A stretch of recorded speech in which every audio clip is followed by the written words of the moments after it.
Okay, so the next type of investment is cash investments, and they're bank accounts. It's like putting money in the bank, getting a certificate of deposit, which is a CD or a U.S. Treasury bill.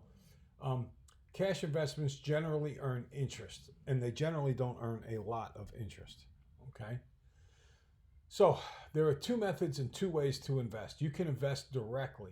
For example, you can buy a CD, a certificate of deposit. You can put your money in a money market. You can buy a bond. My grandfather was really big on savings bonds. You can buy a stock. You could go in and say, "Hey, I want to." My grandfather, he had Pfizer, he had a couple of other medical stocks, and he had Disney. Okay, so you could buy a stock in a particular company, and the only thing it costs you is the commission to the broker. Or you can buy indirectly, and what you do is you purchase shares in a mutual fund in which a professional manager invests your money and other people's money as well. Personally, this is how that's the route I took. Okay, there are stock mutual funds, bond mutual funds, diversified funds, money market funds. There's lots of them. But this guy, that he's in charge of the fund, and he basically decides where they're going to invest the money. The really cool thing about a mutual fund is they spread the money out, and when they spread it out, they disperse the risk. So if they invest in, say, 50 different companies in one mutual fund, maybe two or three go down, but usually the other 47 would do well. Or maybe 50 go down and 50 go up. It's a way of mitigating risk, so you keep it down. Basically, what they do is they invest in multiple areas so that if one is hurting a little bit, others increase. So the investors pool all their money into this fund, and a professional manager, he invests in the fund, and he invests in a diverse set of securities. Like he'll do some bonds, some stocks, lots of different things, so that it never gets crushed and you don't lose a lot of money. As I said, when I had the American fund, and in a 90-year period, it never had 5 years in a row where it lost money, and it averaged almost 13% a year for those 90 years. So it was very successful. And the investment returns are generated, gains or losses, and they're shared across all the investors. So it's a very safe and excellent long-term way to invest.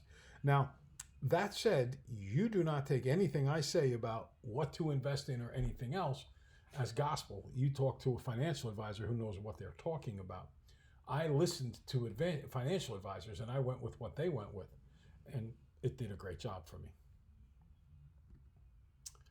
Now, investment considerations. What do you think of with an investment? Well, one important consideration is liquidity. That means, can you get your money out if you need it? The second is risk. I invested in that American fund for, I don't know, probably about 25 years. And I had always said to myself, when I get a certain dollar amount in that fund, I'm going to take it out because that's all I'll ever need. I was really pretty accurate about that. I wanted 320,000 in the account, and I actually got to the point with some bonuses and stuff where I got to $338,000, and I took the money out. Now it did go up a little higher after that, and apparently now it's going a little bit lower. But I took that money out and I used it to help build the house that I'm in now. It did its job. I got to the level I needed to get to. I didn't want to take any more risk. Okay. And then the return is, how much money is this particular stock making me? All right. The next thing that we're going to talk about is, what are capital gains? Capital gains are when you sell stock for more than you paid for it. All right. A capital loss is when you sell it for less than you paid for it. And dividends is when they distribute a part or all of a corporation's profit while you're a shareholder, but you still keep the stock. When you do capital gains, you're selling the stock. You don't have it anymore. When my grandfather passed away and the stocks went to my mother, then my mom eventually passed away, and I gave an order to the company to sell the stock, and then we were paid for the stock. We don't get paid for the stock and get to keep the stock.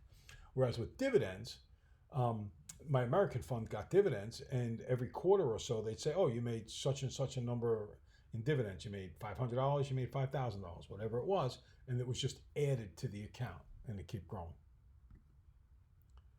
When you buy a stock for 10 grand and sell it for 15 grand, you have a $5,000 profit, and that's called capital gains. Your stock earns $350 in profit one quarter. This is a dividend. You keep the stock. You don't cash it out, and the money you get out of the deal is the $350. It's kind of like keeping the interest on money you put in the bank. It's not exactly the same, but it's similar. The big thing is you don't sell the stock, you keep it. Now, face value, par value is another way to say it, is the price to buy the bond at the time it is issued. Okay? So, however much it costs you the day that you issue the bond or whatever, that's what you get. Now, the coupon rate is the simple interest rate that the issuer promises to pay. For example, 9% on a bond of $1,000. The issuer will pay you $90 for each year. Remember, bonds are simple interest. And then the maturity date is the date on which the issuer promises to repay the face value of the bond. Okay? So when you do this bond, it's going to have the interest built into it. So for argument's sake, you might pay $1,000 for the bond, and if you're going to get it 10 years later, it might be worth $1,900, whatever the number is. And he promises to pay that to you. The current yield is the annual interest payment divided by the current price of the bond.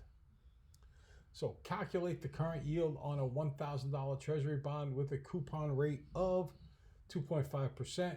That is a market value of $1,050. So let me just go back here for 1 second. There's your formula right there. Take a picture of it if you need it and use it there.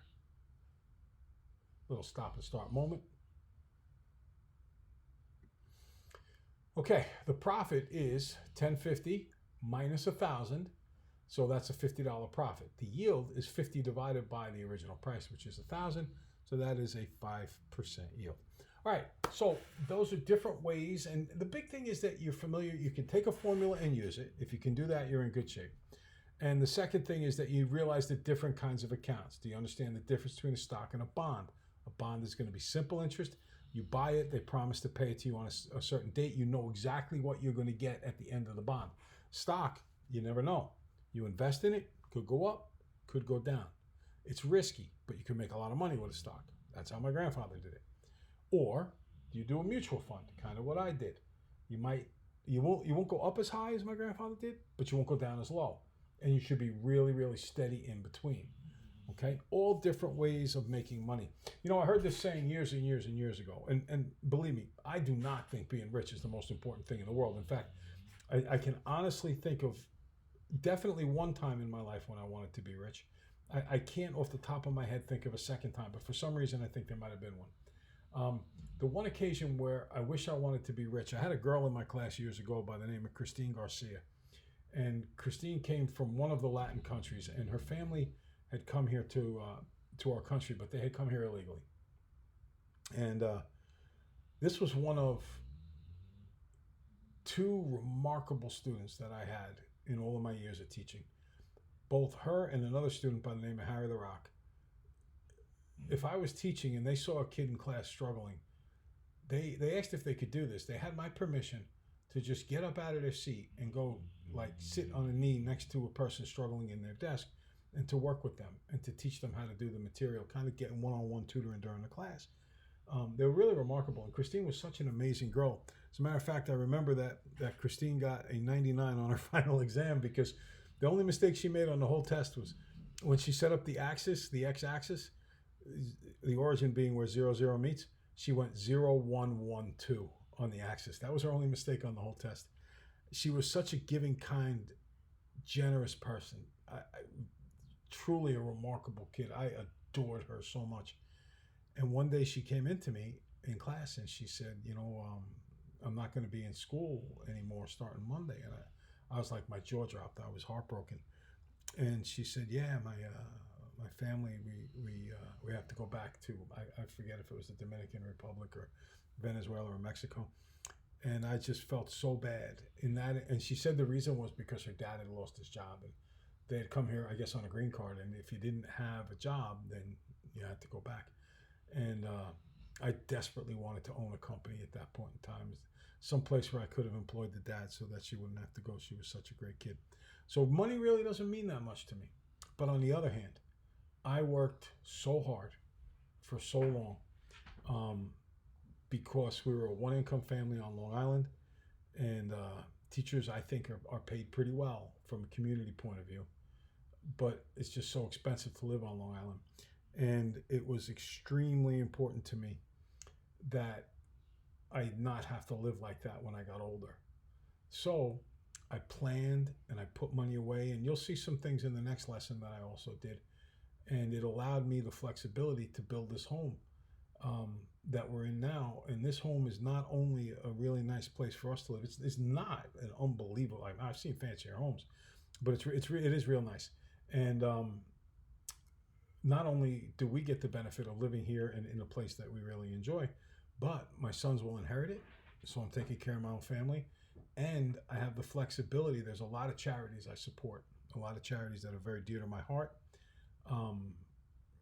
One of which is through Compassion International, if you know what that is, where you're trying to make the lives of, in our case, one child, but as many children as you can afford, to make their lives better in another part of the world, and other charities that try to make the world a better place.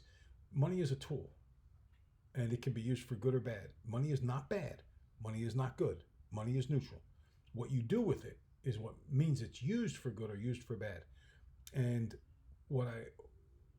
if you listen to the things going on and you understand how to manage your money, you can dedicate more time because your money's making money for you. You can dedicate more time as a teacher. You don't have to go out and work extra hours.